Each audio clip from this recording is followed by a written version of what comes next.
Bavukanye turabaramukije kandi amahoro ya Kristo. Turabandanya gusomera hamwe Bibiliya. Mu nduheze twari twatanguye kuzirikanira hamwe no kurabira hamwe ibiri mu gitabo c'ihunguka, kandi twari twabemereye ko tuzobabwira ku kibazo benshi bakunda kutubaza kijanye no gusigura canke kwerekana ko ibijanye no gusohoka mu Misiri kw'igihugu c'Isirayeli canke kujabuka ikiyaga gitukura ko vyabaye umwaka vyabereyemwo. Twagomba rero tugerageze dutange inyishu twashoboye kuronka muri make, kuko harimwo ibintu vyinshi tuzovuga muri kano kanya gatonye dufise.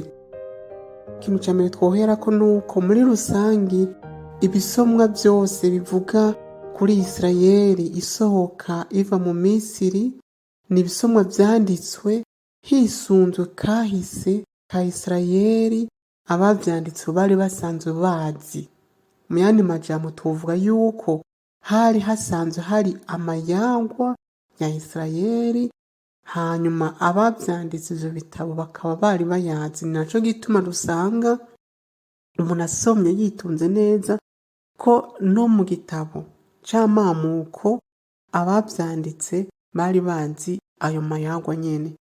Ico ni icambere co kuhera kugira ngo tunabone yuko ibisomwa bivuga guhunguka canke kujabuka ikiyaga gitukura tutabisanga gusa mu gitabo c'ihunguka, tubisanga mu vy'ukuri mu gitabo c'ihunguka nyene, mu gitabo co guharura, mu gitabo co kwibutsa amategeko, kubera ko hariho batwereka Isirayeli iva mu Misiri gushika mu gihugu ca Kanahani. Ariko turabisanga no mu bindi bitabo nko mu mazaburi, aho abasenga basenga ati wewe wajabukanye igihugu cawe kiyaga gitukura urakaninahaza wa Mukama.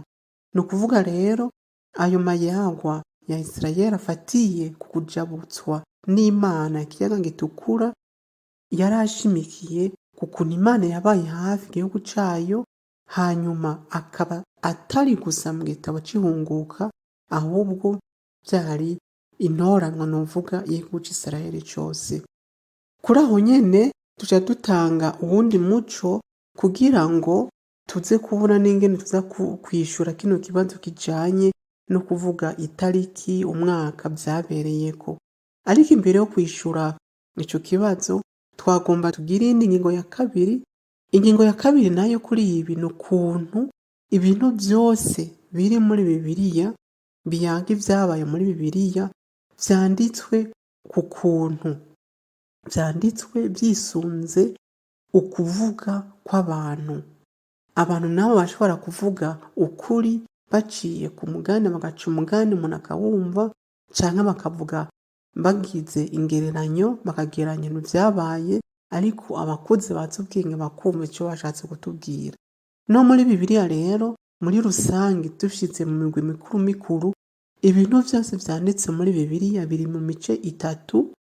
Umuce wa mbere toyita kari imigani n'ibitito.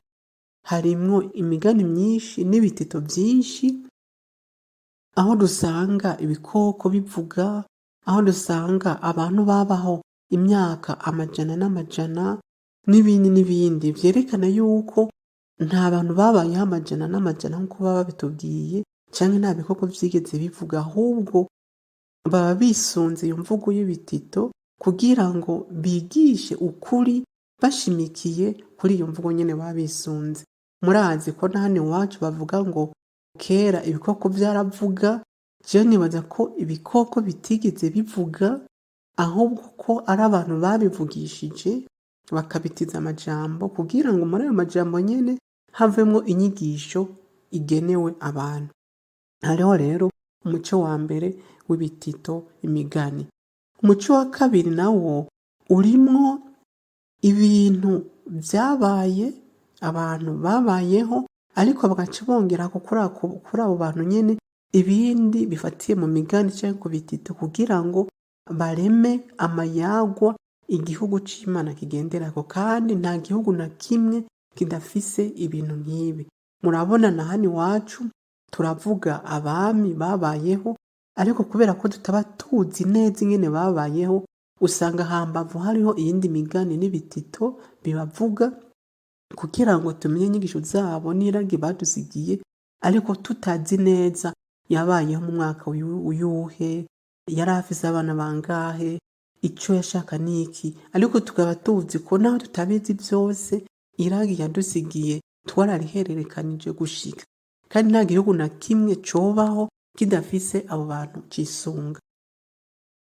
Ubwa gatatu, hariho rero ibintu vya kahise bifatiye ku mateka y'igihugu, bifatiye ku mateka y'Isirayeli. Nk'akarorero, turazi ko igisengero casambutse, umwaka turawuzi, turazi yuko Isirayeli yagiye mu buja i Babironi, ivyo nyene turabizi. Kandi ciza nuko bino vya kahise kenshi bitaba biri muri Bibiliya gusa, kuko nk'uko Abanyisirayeli bagiye mu buja i Babironi tubisanga niko muri Bibiliya, ariko tugasanga no mu mayangwa, mu nyandiko z'i Babironi naho nyene babivuga. Rero birumvikana ko no muri Bibiliya dusabwe kwitonda turi imbere y'igisomo, tukabanza kwibaza tuti none kino gisomwa kiri mu muce uwuhe, kiri mu mugwi uwuhe. Mwumvise ko navuze ibijanye n'ibikoko byavuga, kandi urabona ko mu gitabo c'amamuko havuga ibikoko. Inzoka yaraje ihenda umugore, ariko murazi ko inzoka itavuga. Bashatse kudusigurira ukuntu ikibi cinjira mu muntu, ijwi riri mu mutima w'umuntu bakaba barigeranije n'iyo nzoka itwosha aba yokeje urya muntu. Ku bijanye rero no gusohoka kwa Isirayeli kujabuka ikiyaga gitukura, ibi vyose mvuze mubifatireko, ariko murabe yuko bigoye gutora itariki n'umunsi no ku mwami uyuhe vyabereyeko. Kubera iki? Ubwa mbere nuko dufise ingorane, kubera ko ibisomwa vyose vyanditswe bivuga kujanye no gusohoka kw'Abanyisirayeli bava mu Misiri, vyose vyanditswe mu nyuma. Nk'akarorero, umuhanuzi Hozeya mu gitabo ciwe ashimikira ahantu henshi ukuntu Imana yasohokanye igihugu cayo kivana mu Misiri. Nk'igabane ca 11 akarongo ka mbere avuga ngo, igihe Isirayeli yari akiri umwana, jewe naramukunze, hanyuma ndaheza mpamagara umwana wanje ndamukura mu Misiri. Ariko Hozeya yabayeho mu kinjana 18 imbere yuko Yezu avuka, kandi vyari karandika mu bisanzwe vyoba vyabayeho imyaka irenga 500 imbere yuko avyandika. Urumva ibintu wo kwandika haheze imyaka 500, ntuvyandika kwa kundi nyene biba vyarabaye, kuko nabivuze n'aba vyarabaye uko nyene. Hari ibindi bataba bibuka, canke amayagwa yandi aba yariyongereye kuri ivyo nyene bagaheza bakayafatirako. Ikindi ca kabiri nako nuko yaba Hozeya, yaba Bibiliya, yaba n'abandi bahanuzi, vyaba n'ibindi bisomwa dusanga muri Bibiliya, nta na hamwe bigera batubwira izina ry'urya mwami w'umufarawoni yakandamije Isirayeli. Kuko mumenye neza, farawoni si izina. Farawoni ni agateka, ni icubahiro. Kuya tuvuga nyakubahwa perezida, nyakubahwa umukuru w'igihugu, canke abandi bose bafise amateka yabo. Ariko uvuze ngo nyakubahwa umukuru w'igihugu, ntubuvuze umukuru w'igihugu wariwe, uteze gushirako izina ryiwe, kuko nyakubahwa umukuru w'igihugu hari igihe usanga uvuze umukuru w'igihugu c'u Burundi canke umukuru w'igihugu kw'indi gihugu.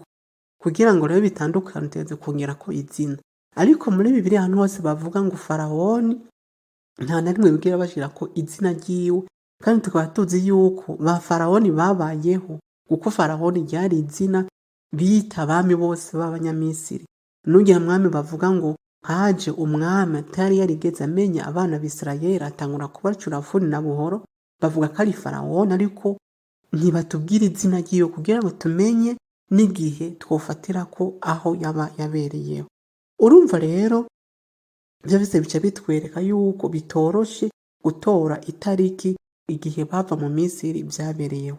Ikindi naco nuko abagerageza kutwereka ko vyabayeho bashimikira cane cane ku mateka ya Misiri, kubera ko mu Misiri mu kinjana ca 13 batwereka ko habayeho abantu b'abanyamahanga basohotse birukanwe na Misiri. Muramaze kumva aho bita ba Hyksos canke Hapiru mbere wanashima benshi bakunda kwirigiranya na Hebereyi, Hibri kubera ko bivugika kumwe. Ariko muri ivyo vyose nuko vyabayeho mu kinjana ca 13 imbere yuko Yezu avuka, kandi bikabaho ku mwami n'ivyo bogeranye na Ramzesi wa kabiri ariwo benshi bafatirako. Gusa aho bigoreye nuko hano batwereka yuko ahubwo ari Misiri yahonyoye yatsinze Isirayeli hanyuma igasohoka. Kandi tuzi yuko muri Biblia batubwira ukuntu ahubwo abanyamisiri aribo batsinze bagahonera mu kiyaga gitukura. Kuri ibi byose rero ndababwiye, duce tubona yuko ikiri imbere si itariki, ikiri imbere si umunsi cyangwa si umwami uyu n'uyu n'uyu byabereye ko, ahubwo ni inyigisho Imana itubwira iciye no ku bintu byabaye, kuko byarabaye hari ikintu bifatira ko biba byarabereye ko, ariko cyane cyane inyigisho y'ukuntu Imana iherekeza igihugu cyayo ikacama hafi, kandi no mu bihe bikomeye ikaba ariyo ikija imbere kugira ngo buri gihugu, kino gihugu cy'Isirayeli kibone yuko cyatowe n'Imana, kandi ko mu gutorwa n'Imana ingorane zose cyaciyemwo Imana yacamye hafi ikakijabutsa, atari ikiyaga gusa gitukura n'izindi ntambamyi zose zari zitambitse ku rugendo rwayo. Tuzobandanya mu minsi iri imbere twongera ko n'ibindi kuri iganiro tugize, kugira ngo tubandanye dusobanukirwa buke buke ku bijyanye n'ijambo ry'Imana. Murakoze.